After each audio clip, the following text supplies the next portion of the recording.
I've felt this tension almost every single week. This process has stretched me creatively and mentally in ways that I had not anticipated. And I assumed that I would be speaking out to the void. Once people start listening, there's another voice that shows up. The one that says, okay, hot town, summer in the city, back of my neck is...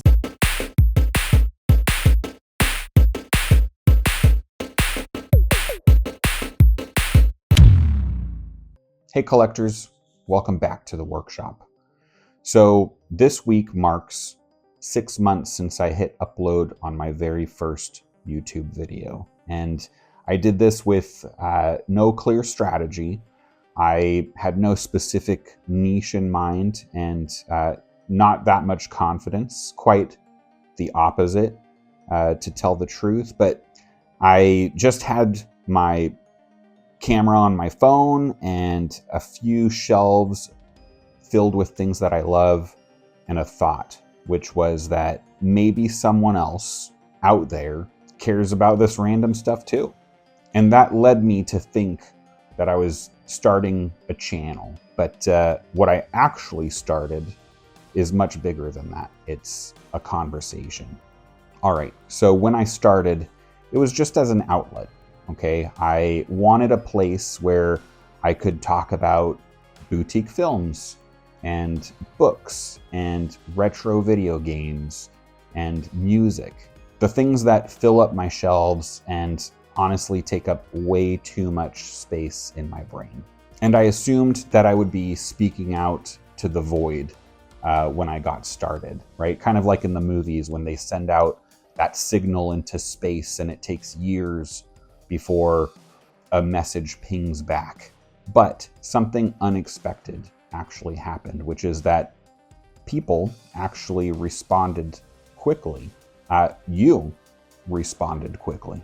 And not just with responses like, hey, great video or nice find, but with stories and thoughtful disagreements and recommendations, with feedback and with shared excitement for the things that we were talking about. It very quickly stopped feeling like just pure content creation, and it started to feel more like a gathering. If you build it, they will come. And that's been the biggest surprise or lesson learned out of these first 6 months on YouTube, right? YouTube is not just a platform, it's a room. And the right people slowly find their way into that room. I'm genuinely grateful for that. Genuinely grateful for you. This has been a truly humbling experience. And so thank you. Numbers matter less to me than knowing that there are actual human beings on the other side of this who care about the same strange things as I do and are willing to support this, even if it is just through a thumbs up or a quick view. And that realization changes how I approach everything. However, this does lead into something that I didn't know I'd need to deal with as much as I have, which is that once people start listening, there's another voice that shows up. The one that says, okay, who do you think you are to be talking about this stuff? There are bigger channels out there. There are more knowledgeable collectors, better editors out there. Life was so much simpler without you wasting all of your time on things that nobody actually cares about. So here's what I'm learning. Imposter syndrome doesn't disappear when you start getting traction. As a matter of fact, that voice gets louder and louder because now there's something to lose, right? I've felt this tension almost every single week before recording, before uploading, even just making a small post or putting out a short video. But here's the lesson for me, right? Imposter syndrome usually shows up when I feel like I have something to prove. So I've stopped trying to prove anything. Instead of positioning myself as an authority on the things that I'm posting about or want to talk about. I'm leaning more into being a student. And that is helping me kind of envision where this channel is going, right? I don't want this channel to be a pedestal. I prefer to think of the concept of the round table. Or better yet, I'd like this channel to be a workbench. I mean, that is part of the title anyway, right? Collector's Workshop. I don't just want to build things here. I want to build myself up. And maybe through time, I'll be able to help build some of you along the way as well. I want this to be a place where I'm figuring things out in real time, where I'm allowed to learn publicly. And honestly, when I shifted my mindset from, do I deserve to say this, to what am I curious about, it changed everything and the pressure eased. But that shift did create a new challenge, which is that if you are going to learn publicly, you actually have to do the learning. And that brings me to my third lesson, which is that the learning curve is no joke. People love to say, just start, right? And that's what I did. And it worked okay for me. But what is less glamorously spoken of is, okay, what do you do after you get started? Because if that's step one, then step two essentially is, improve yourself or get good. And for me, if I want to improve, what I've found is that I'm feeling like a beginner week to week, over and over and over again. Now, admittedly, I probably chose the hardest path possible for myself, right? I could have just chosen to do Instagram posts or just short videos, or I could have chosen to niche myself strictly into vinyl records or music. But I chose hobbies as a broad topic, and I chose long form videos, which meant I had to learn how to use editing software from scratch. It also meant figuring out audio levels, camera placement, lighting, script structure, how to take scattered thoughts and put them into something coherent, how thumbnails work, how titles work. Do I use my face? Do I not use my face? How YouTube functions on the back end, even the legal side. What can I or can't I post in my videos? Every week, there's something that I don't know, right? And every single week or every single upload, I have to decide, do I just go with what I'm comfortable doing and I know I can achieve? Or am I willing this week to be uncomfortable enough to get just a little bit better? And that's the part people don't really glamorize, right? It takes a long time. It's slow. It can be extremely frustrating. And it's a sobering process, because the hours that I'm spending creating this video right now are hours that I'm not spending fulfilling other goals that I have, or that I'm not spending connecting with my family, or just spending to recharge and recover from a long work week. So I have to ask myself, and you would too if this is something you're thinking about doing, what is really in it for me? And for me, the reality is that despite all of that, it is a deeply satisfying process as well. And that's the way I'm justifying the experience for myself, right? I'm developing skills. I'm expanding my outlook on the things that do surround me and the people that surround me. And I'm learning that growth is cumulative. This process has stretched me creatively and mentally in ways that I had not anticipated. I'm actually learning more about myself than about any of these deep dives or things that I'm putting together for the channel, which actually is kind of interesting because I'm not naturally someone who enjoys outward expression.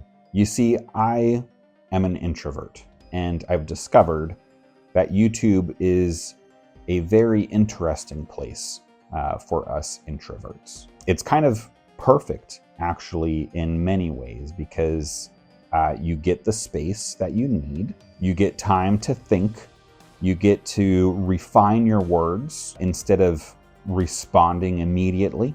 In a lot of settings, I wouldn't say half of the things that I say here on camera, because the camera actually creates the space for you to do that. At the same time, however, YouTube requires ongoing connection, right? Think about it. Engaging in discussions, responding to comments, being present after the upload. And even when all of those interactions are positive, they still cost you something. It still takes energy, right? There are days when I post a video and feel completely drained afterwards. I've had to learn patience. I've had to learn pacing, boundaries, rhythm, to not just disappear, to be present, and to also not burn out in the process. And that tension between expression and sustainability leads me directly into my next lesson. Because at some point in this process, you realize it's not just about how often you post things, it's about how you show up when you do post. So for a while, I thought that consistency meant a schedule, right? You've got same day, same format, same formula. But 6 months into this, I'm choosing to think about it differently. Consistency to me isn't about frequency, it's about identity.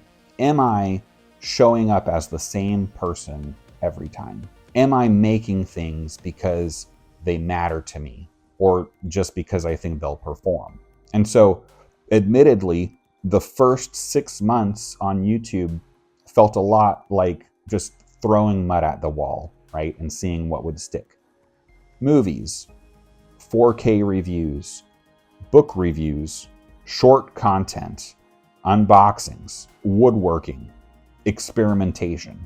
And honestly, I don't regret any of that. Here's what I have to say about experimentation. Experimentation is not a lack of focus, right? Experimentation is exploration. I'm exploring all of these different ideas and concepts. And so now what I'm looking for is not to narrow down all of those things into niches. What I'm looking for next is a clearer thread that connects everything together. For example, in full transparency, a lot of you found my channel by watching my movie and 4K disc reviews. I'm grateful for that, and I'm planning on doing more of that. However, I don't want to just talk about movies. I do want to talk about books. I do want to talk about music. I want to talk about retro games. Physical media in general is about passion, not just about the one thing. And sometimes, instead of just looking at that, I want to build or create things as well. A shelf, a display case, a diorama, artwork, a custom special edition. This channel isn't about one category. It's about collecting what we love and making something with it. So that's the identity. And the format to achieve that may change over time, but the thread that connects it hopefully won't. But that naturally leads us to the next question, which is, so Peter, what's next? If the first 6 months were exploration, the next phase then would be refinement. Not shrinking the channel, not boxing it into just one thing, but becoming clearer about that through line. Now, I am going to keep experimenting. There will still be movies, there will still be boutique releases, There'll still be reviews, but there will also be creative projects. There will be builds, maybe some custom editions, maybe some deeper reflections on very certain stories that matter to me. I'm not interested in optimizing this into something that ultimately will feel hollow to me. I'm interested in building something that lasts and that keeps my interest. So, story time. Growing up, myself, my family would go on summer road trips, right? And we would all be crammed up in our old silver Volvo sedan car. Now, for these long trips, we had a cassette player and a radio. We would take turns choosing what albums or tapes would go into the player. My sisters would often create mixtapes just for this purpose, right? And they would premiere it during the road trip. These mixtapes would contain, songs that meant something to them from the months or year prior. It was always something new, something unpredictable to the rest of us. Now, my mom, who was driving the car, would also get a turn, right? At least once per drive, without fail, she would always choose Have a Little Faith by Joe Cocker. For those of you who were born after the 1900s, yes, there was an artist with that name. I challenge you, if you have the courage, to put the name Joe Cocker into your algorithm and listen to a few of the songs. Hot town, summer in the city, back of my neck is dirty and gritty. He had this super raspy voice, right? And I think that was a thing. Moms in the 90s loved singers with the raspy voices. Joe Cocker, Bryan Adams, Rod Stewart. These are just the things we had to endure. But needless to say, we had this album in the car, and it was always selected, and we had to listen to the whole thing. She was the only one who really loved it, but that's how it worked. Even with the mixtapes, you didn't always love what you were hearing, but you listened because it mattered to the person who picked it. And that, my friends, is how I see this channel. I'm driving the Volvo, but you're in the car with me. You'll suggest stops, which albums to listen to, films, books, projects, right? And we don't all have to enjoy every single turn equally, but we're all headed somewhere together. 6 months in, I really don't have everything figured out, but I'm grateful, I'm learning, and I feel like we're building something here that feels honest. And if you're here, whether this is the first video you've ever watched of mine, or you've been here for a while, since the beginning even, I just want to say thank you for being in the car with me. And let me know what you want me to put into the cassette player next. Until then, as always, thank you for joining. Keep on collecting.